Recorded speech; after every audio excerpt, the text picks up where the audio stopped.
Nós estamos recebendo aqui o deputado federal eleito pelo PT, Francisco Costa. Doutor Francisco, parabéns. 128 mil votos, não é isso? 128 mil votos. 128 mil votos. Só em Teresina, o doutor Francisco conseguiu 15.700 votos, só na capital. Primeiro, parabéns pela vitória. É um prazer receber o senhor aqui. Boa tarde a todos os telespectadores que estão nos acompanhando aqui nesse momento. Dizer da alegria, né, de poder participar aqui do seu programa, né, e a felicidade, né, de poder ter recebido, né, dos piauienses uma votação tão expressiva. Você colocou em várias cidades, a gente teve uma boa votação, na nossa capital Teresina também muito bem votado, e realmente é algo que, primeiro, nos deixa com essa gratidão, né, e renova o nosso compromisso cada vez maior, hora de poder trabalhar mais pelo nosso estado agora, com essa oportunidade de representar o Piauí lá na Câmara Federal. Doutor Francisco é médico, né? E tem uma história interessante, que muita gente não lembra. O doutor Francisco teve uma coragem que muita gente não teria essa coragem, né? Qual é a coragem? Ele era prefeito de São Francisco do Piauí, prefeito reeleito de São Francisco do Piauí. No meio do mandato, ele renuncia à prefeitura, renuncia o mandato, para assumir a Secretaria de Saúde do Estado do Piauí. Eu lembro, doutor Francisco, lembra também, que naquele momento muita gente disse, meu Deus, mas deixar a prefeitura para a secretaria, eu só ouviu muito isso, muita gente comentou. Depois o doutor Francisco é substituído pelo secretário Florentino Neto. No ano seguinte, né, o senhor concorre à vaga de deputado estadual, é eleito, e agora pleiteou um salto mais alto, com a candidatura a deputado federal. Todo mundo, né, nas rodas, nos debates, doutor Francisco, todo mundo era consenso que o senhor seria eleito, consenso que o senhor estaria entre os 10 deputados federais eleitos do Piauí. Mas o segundo lugar realmente foi uma surpresa, assim, uma boa surpresa nesse sentido. Quer dizer, o senhor que acompanhava ali mais de perto, o senhor vislumbrava essa boa colocação ou foi uma surpresa para o senhor? Douglas, quem está em uma campanha, né, a gente se esforça, acima de tudo, primeiro para garantir a vaga. Eu fazia parte ali de nem que seja o 10º. Fazia parte de uma chapa, que eram os partidos que faziam a composição da federação, e que naquele momento a gente sabia que a federação elegeria 4 ou até 5 deputados federais, né? Acabou concretizando as 5 vagas lá na federação. E a gente é uma chapa bem disputada, né? Nomes fortes, né? Como tinha já 3 deputados de mandato, né? Tinha o nosso nome, o do secretário, ex-secretário de Saúde, Florentino. Uma novidade entrando na política, mas já despontando com a sua força, que era o Jadiel, né? Também o ex-governador Wilson Martins, além de outros nomes que faziam parte dessa chapa. Então, era uma chapa bem competitiva. Flávio Nogueira, Rejane e o Merlong. Né? Então, era uma chapa competitiva, né? Que tinha outros nomes, como o Antônio Félix, a Xandu, a Maria Casé, que faziam realmente ali aquela aliança para poder a gente ter uma chapa competitiva.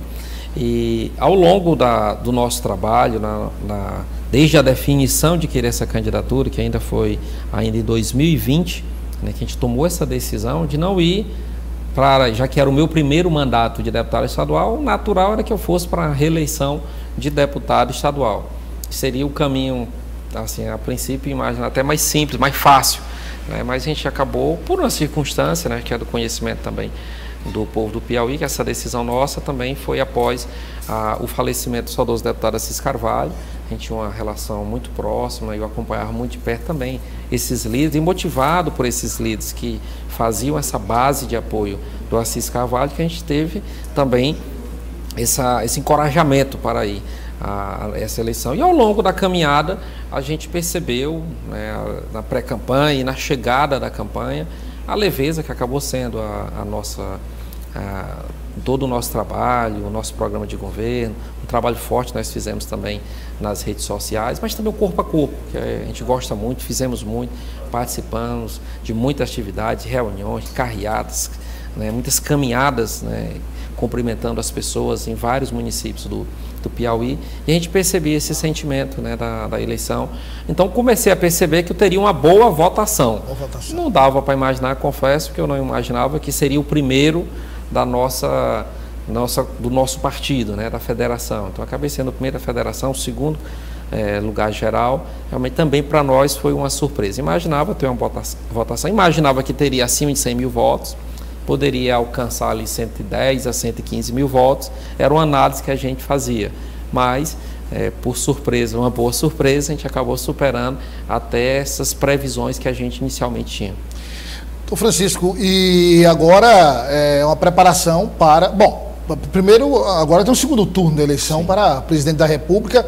Ontem nós mostramos, inclusive, a reunião feita pelo governador eleito Rafael Fonteles com deputados, prefeitos, vereadores, lideranças, para regimentar forças, motivar, para cumprir esse objetivo de aumentar, o objetivo, segundo o governador eleito, é aumentar a votação do ex-presidente Lula no Piauí.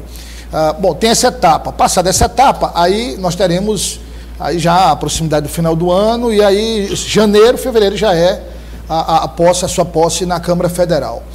O senhor, obviamente, durante toda a campanha falou das suas propostas, mas queria aproveitar aqui para o senhor refazer, digamos, esse caminho aí no estado do Piauí. Daqui a pouco vamos falar das propostas. Como é que foi esse contato com a população? O senhor, imagino, tenha percorrido mais municípios do que percorreu antes, né? A caminhada foi mais longa, foi uma caminhada mais extensa.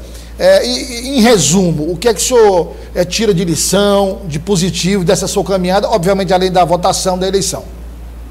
Olha, a grande lição que eu tirei dessa eleição, até mesmo pelo resultado que obtive, foi porque eu não fiz uma campanha de 45 dias. Eu tive um mandato que iniciou de deputado estadual ali em fevereiro de 2019, e de lá para cá a gente sempre teve uma presença muito forte acompanhando os municípios. Então sempre fui muito de visitar as mais diversas cidades que a gente construiu relações, acompanhar de perto, discutindo lá com a sociedade, com os líderes. Eu acho que esse vínculo que você cria com os municípios, isso facilita muito, até mesmo para o eleitor que cria uma identidade com o seu candidato. Isso facilita até o trabalho da liderança política de poder levar seu nome. Então isso foi uma demonstração muito clara. Os municípios aonde nós tivemos essa presença maior, mas também não é só presença física, presença de resultados, né, de levando ações, o nosso mandato ter contribuído de alguma forma, numa parceria com o Poder Executivo, para esses municípios, foi importante para poder ter o resultado. Então a caminhada ao longo desse período facilitou para que no período ali dos 45 dias propriamente da campanha... Foi só uma consolidação mesmo. Uma consolidação, né? Então isso foi um trabalho. Alguns municípios a gente não teve nem como visitar, porque em 45 dias é muito difícil de você conseguir. Então não é à toa que a gente acabou tendo voto nos 224 municípios, né? Todas as cidades a gente acabou sendo votado, né?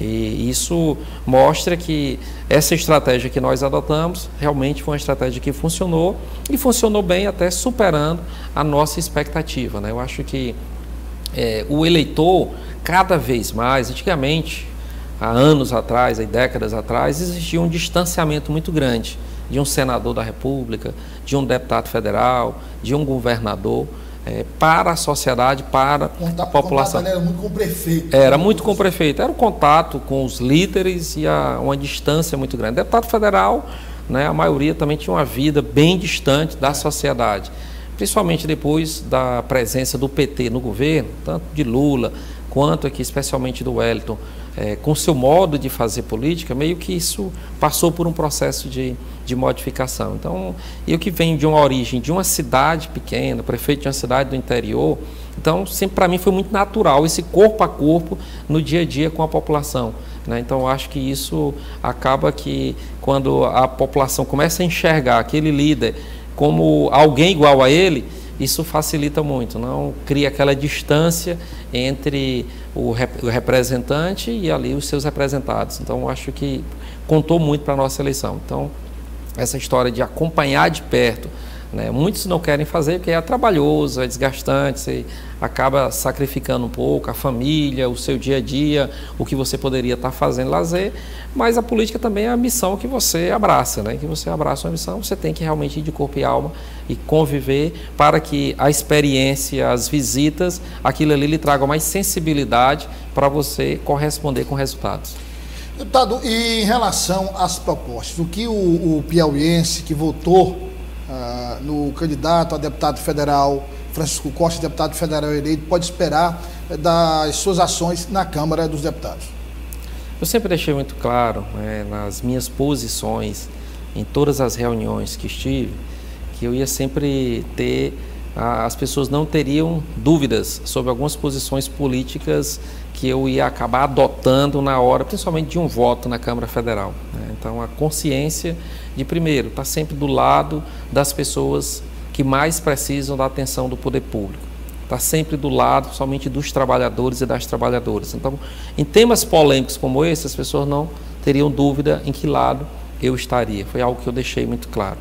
A nossa experiência, Douglas, como de ter sido prefeito de uma cidade pequena, médico do interior, médico da capital, ser médico legista, ou da Polícia Civil, também é importante, às vezes muitas pessoas nem têm conhecimento disso. É um dado que é importante. O senhor é da Polícia Civil, né? Sou da Polícia Civil, sou médico legista. Essa experiência de ter sido gestor da saúde, ter sido gestor também na área de saneamento, de deputado estadual, acaba que a gente acumula experiência, acumula conhecimento e sempre essa humildade que eu sempre tive de que podemos aprender mais com os outros para poder a gente formatar uma proposta que possa beneficiar a sociedade. Então, um dos temas que a gente vai discutir bem no Congresso Nacional, na Câmara Federal, é o tema da agenda da saúde. Eu compreendo e vivenciei gestor municipal, fui gestor estadual, né? Fui gestor estadual tendo o Ministério da Saúde como parceiro, fui gestor tendo o Ministério da Saúde como oposição, então a gente começa a viver isso. Acompanhamos um pouco do que é a realidade hoje da distribuição de recursos da saúde.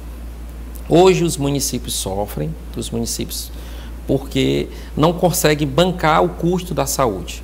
Para isso, eles acabam sendo socorridos com emendas parlamentares, que são temporárias. Então, isso eu acho que não é razoável e acaba ficando sempre uma moeda de troca, né, de barganha política. Ali o parlamentar que consegue socorrer mais os municípios que outros, quem é da base do governo acaba tendo, quem é da base do atual governo tem acesso ao orçamento secreto. Então, quem é da base do governo federal consegue ajudar mais os municípios e os outros que têm as mesmas necessidades, porque o seu deputado não faz parte da base do governo, acaba não acessando. Então, eu acho que esses ajustes precisam ser feitos. Então, precisa mexer realmente na discussão mais profunda sobre o financiamento da saúde. O que é que o senhor aponta como equivocado no modelo atual que precisa ser modificado? No modelo atual, nós temos uma obrigação, a execução da saúde ela é feita principalmente pelos estados e os municípios. É quem estão lá nas suas bases, é quem executa os serviços de saúde. E nós temos a obrigatoriedade do município ter um gasto de 15% mínimo com a saúde, o estado 12%. Só para esclarecer, deputado, o senhor fala município 15% do orçamento próprio. Do orçamento, isso. Do orçamento dele. Do orçamento dele, da receita dele. Receita dele. Da receita corrente líquida dele, ele tem que gastar 15% no mínimo com saúde. É uma obrigação que ele tem de fazer. O Estado tem que gastar no mínimo 12%. E a União é algo que ficou muito mal definido. O que precisa é repactuar tudo isso. A saúde ela é tripartite. É a União, é o Estado e os municípios. Não é só dizer que o município tem que gastar o mínimo, tem que dizer de onde vem o dinheiro. Então, precisa rediscutir a formatação do fundo de saúde. Né? Como é que a gente vai compor? A exemplo do que temos o Fundeb.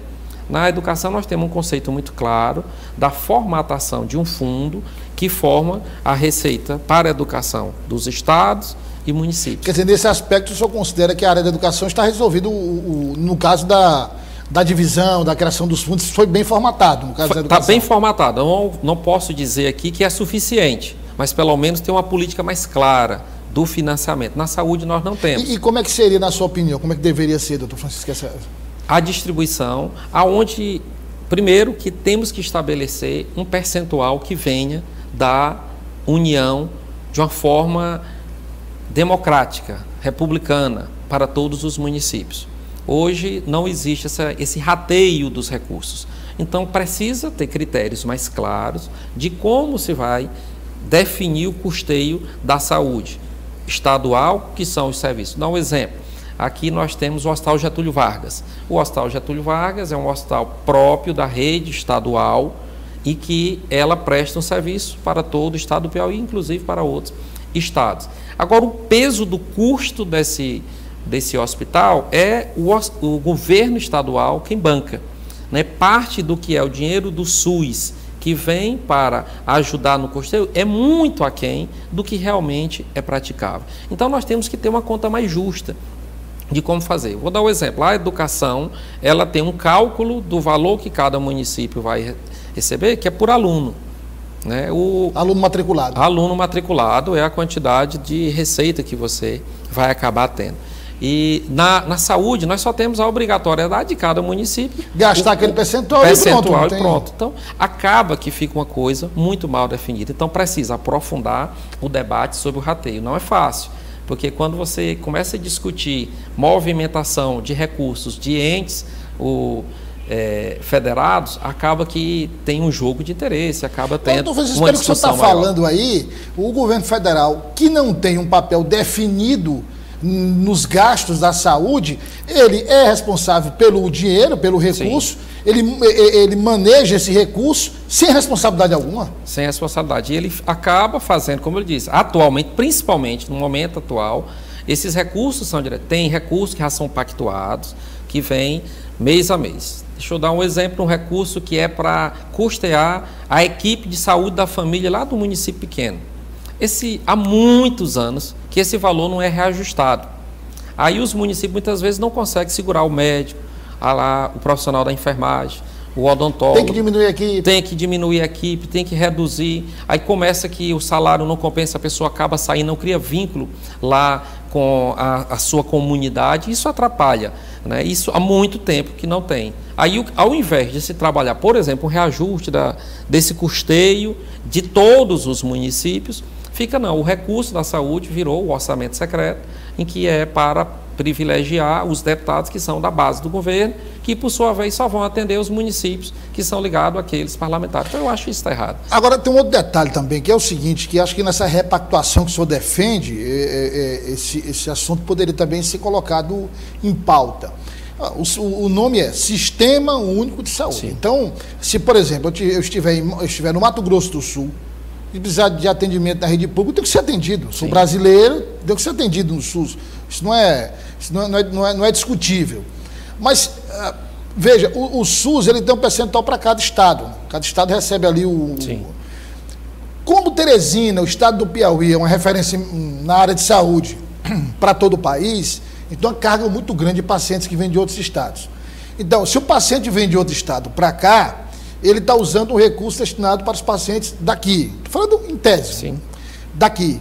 E aquele recurso que seria dele no estado de origem, está lá, não foi usado.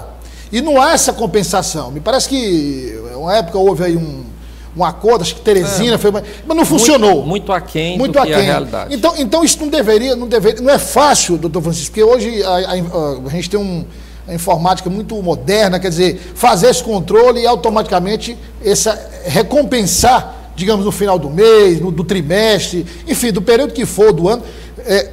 Bom, Teresina gastou mais do que deveria com tantos pacientes, então esse dinheiro tem que vir de cada estado que o paciente veio e que foi atendido e o problema dele é resolvido aqui. Isso é uma decisão de governo de querer fazer. O instrumento é muito fácil. Nós temos hoje o cartão do SUS. O cartão do SUS, se você quem tem um plano de saúde, você tem um cartão, você vai em uma clínica, em um hospital, e você, através do seu cartão, você é atendido, o plano de saúde vai custear aquele estabelecimento pelo serviço prestado. Da mesma forma era para ser com o SUS. Então, se a gente tem o cartão do SUS, a questão é que, quando você fala nisso, você vai estar falando de estados que, por exemplo, vão deixar de receber recursos né, que acabam não prestando um bom serviço, a população migra para outros, e esse recurso, que seria o legítimo, correto, vir para quem realmente executou o serviço de saúde, acaba não acontecendo. Mas aí vem a falta de decisão política em poder fazer isso, né? Porque quando você toma essa decisão, você vai acabar fazendo justiça, mas tirando dinheiro de uns e levando para outros. Então acaba a força política aqui, muitas vezes atrapalhando que isso aconteça. Então, o senhor acha que o senhor dá para, porque não é só o Piauí que está nessa situação, tem vários outros estados. Sim.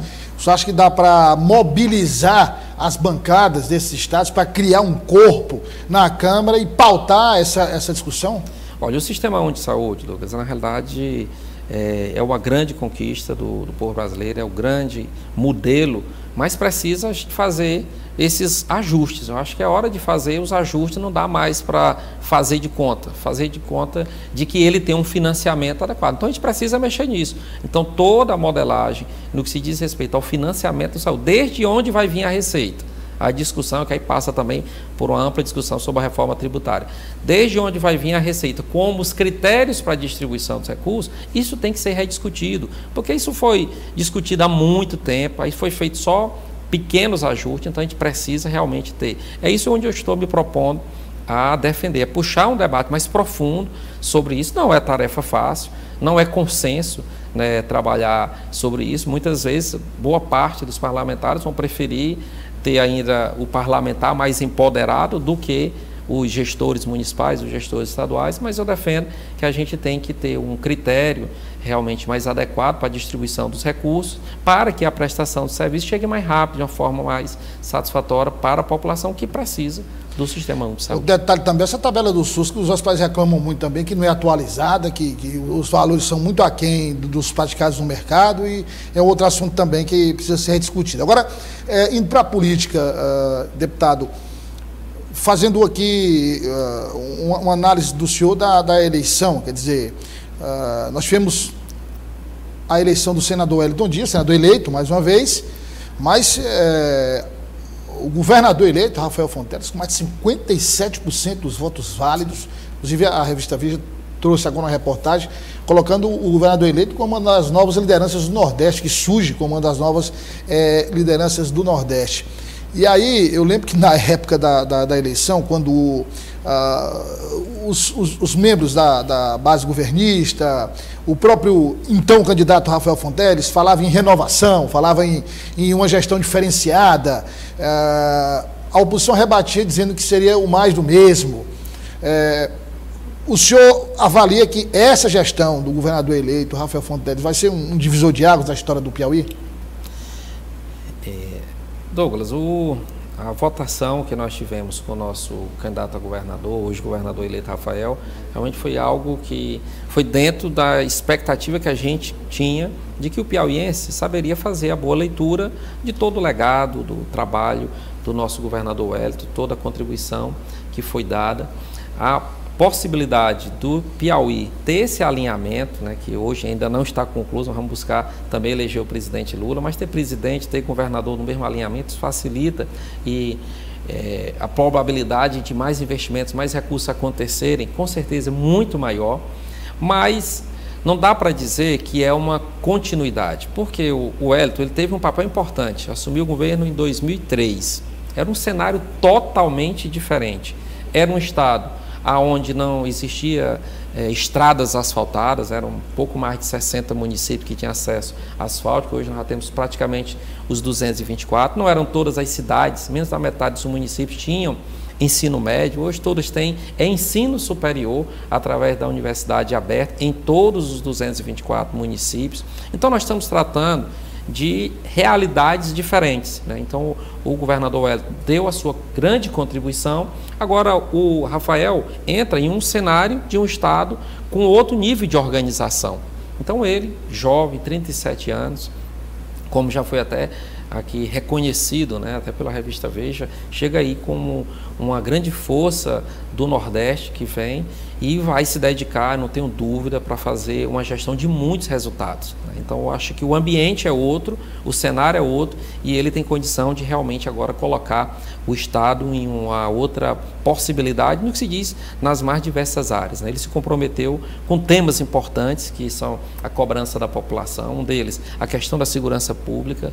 Ele tem se comprometido muito com esse tema, a necessidade de avançar muito na área da educação, na área da saúde, mas também um compromisso maior, principalmente com o item da geração de emprego e renda, que é uma das necessidades que nós temos com esse desemprego que está acontecendo hoje, com a inflação. Então, é um governador que chega em um cenário na era realmente do avanço tecnológico. Então, a gente tem realmente uma expectativa muito grande na melhoria, na modernização administrativa, né, e com muitos resultados que nós vamos ter nas mais diversas áreas. Eu estou muito otimista aqui com todo esse cenário que está posto, principalmente se a gente consolidando dia 30 de outubro a vitória do presidente Lula, possibilidade de ter lá, para ajudar ele a governar, o Marcelo Castro como senador, o Wellington Dias como senador, uma bancada forte, né, onde dos 10, 8 deputados federais vão estar trabalhando também para fortalecer a sua gestão. Então, assim, é um dos melhores cenários que a gente poderia imaginar para ele, né? Diferente quando o Wellington recebeu o Estado, um Estado em terra arrasada, lá em 2003, era um cenário muito difícil, né? O Lula iniciando o seu primeiro mandato. Então, todo mundo aqui já com muita experiência, muita bagagem, ele que já vem aí, passou praticamente aí mais de 7 anos como gestor de uma parte estratégica da área da fazenda, então acompanhou muito o acompanhamento aqui do crescimento da nossa receita, cuidou muito do controle das despesas, conhece como ninguém todas as áreas, as potencialidades, mas também as fragilidades que nós temos nas mais diversas áreas do estado do Piauí. Então, a expectativa é muito grande de um grande governo que nós teremos com o Rafael. Então, Francisco, muito obrigado pela participação. Foi um prazer recebê-lo aqui. O senhor vai voltar, obviamente, sempre para discutir esses temas. E aí, quando o senhor assumir de fato a sua cadeira na Câmara Federal, não vão faltar discussões importantes para que o senhor volte e a gente possa conversar novamente. Nesse encerramento, fica aqui a oportunidade de só agradecer a sua votação ao Piauí que nos acompanha, esse segundo lugar entre os mais votados na bancada federal do Piauí.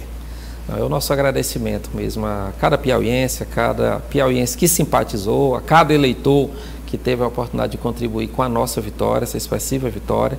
Fica aqui realmente o nosso compromisso de trabalhar muito pelo Piauí, sempre foi em todas as situações da minha vida, de mergulhar, de fazer realmente uma imersão nesse projeto. Então, não faltará da minha parte muita dedicação, comprometimento para a gente poder dar o resultado que foi a grande expectativa que os eleitores nos deram, confiando a mim esse mandato de deputado federal. Então, muito obrigado também, Douglas, a toda a equipe aqui do GIA.